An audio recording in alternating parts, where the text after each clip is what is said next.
The Battle of Inyezane, 1879. The Flame Before the Storm.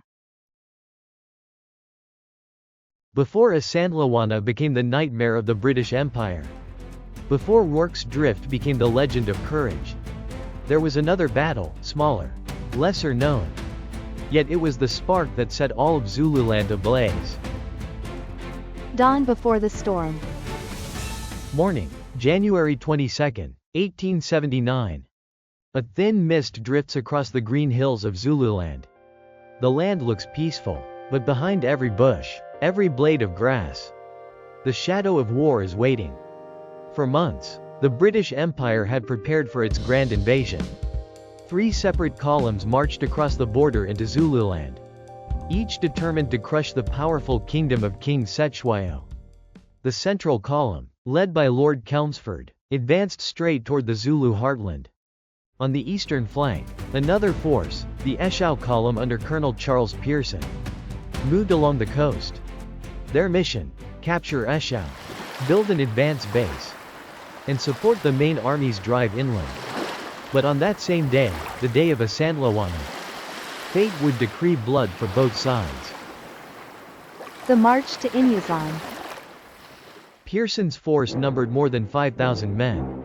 British regulars, sailors, colonial volunteers, and a long train of supply wagons stretching across the hills. They advanced slowly under the African sun, their rifles gleaming, their redcoats bright against the green hills. They had crossed the Tugela River without resistance. The Zulu had vanished, or so it seemed. But scouts soon brought word of enemy movements nearby. Pearson dismissed the warnings. He believed his army strong enough to crush any threat. When they reached the Inyezane River, Pearson ordered a halt.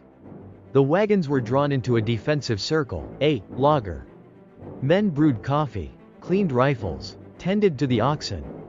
The mist still hung over the valley. No one knew that hundreds of Zulu warriors were already lying in wait on the surrounding slopes, watching in silence. The Zulu Plan. Up on the hills, 1,500 warriors from the Ingobumkosi and Ukandampevu regiments waited for the signal to strike. They had marched all night, bodies painted with ash, faces marked for battle, cowhide shields and spears glinting in the dawn.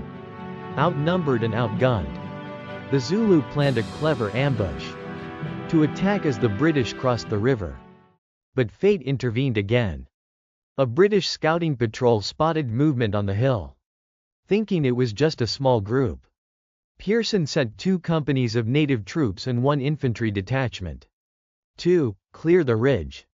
Halfway up the slope, the soldiers froze. Before them, the hills seemed to come alive. Thousands of Zulu warriors rising from the grass. The battle ignites. Exposed and discovered, the Zulu had no choice but to attack. With a deafening roar, they charged. A black wave surging down the hills. They formed their legendary Horns of the Bull formation, the center driving straight at the enemy, the 2 flanks sweeping wide to encircle. The sound of war cries, drums, and pounding feet shook the valley. At first, the British line faltered. The native troops broke and ran, leaving dangerous gaps. But the Royal Navy detachment under Commander Rowland held firm. They rolled out a 7-pounder gun and fired point blank into the advancing ranks. The explosions tore through the mist. Colonel Pearson shouted orders. The redcoats formed line, rifles ready. Their Martini Henry rifles roared, cutting through the smoke, through the flesh and shields of the oncoming Zulu. But the Zulu did not stop. They ran into the bullets, fearless, relentless. Turning the tide. When the right flank of the Zulu tried to swing around the wagon train, the Royal Engineers and the Durban mounted rifles counterattacked. They rode hard, firing as they went, forcing the Zulu back toward the hills. For 20 furious minutes, the valley became hell itself. The 2 sides were so close that soldiers could see the whites of the enemy's eyes. Hear the stamping feet and the battle cries. Then, the Zulu center began to waver. Pearson saw his chance, and ordered the advance. The British pushed forward, bayonets flashing in the sunlight. The Zulu fell back, still shouting defiance as they withdrew.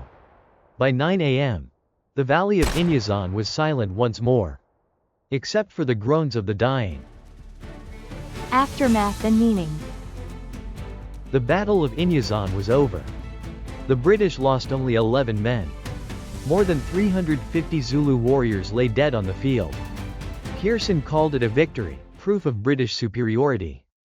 But he did not yet know that on that very same day, far to the west, Lord Chelmsford's central column was being utterly destroyed at Isandlwana. 2 battles, 1 day, 1 triumph, 1 catastrophe. Pearson would continue his march to Eshowe, where he and his men would soon find themselves surrounded and besieged. For weeks to come, Inyezane had been the spark before the storm, a short-lived victory, before the dark shadow of disaster engulfed the British Army in Zululand. Reflection. For the Zulu, Inyezane was not a defeat. It was a warning. For the British, it was a dangerous illusion, a victory that made them underestimate their enemy's courage. Epilogue. The Battle of Inyezane, 1879. The flame that lit the storm of Isandlwana was the second in a series of 9 brutal clashes between the British Empire and the Zulu Kingdom. Subscribe and join us as we journey through the epic and tragic battles of history. In the next episode, the Battle of Isandlwana, we'll witness one of the British Army's most devastating defeats. A battle where an entire regiment was wiped out in just a few hours. Don't miss it, for what comes next will be grander and far more terrifying. See you in the next battle.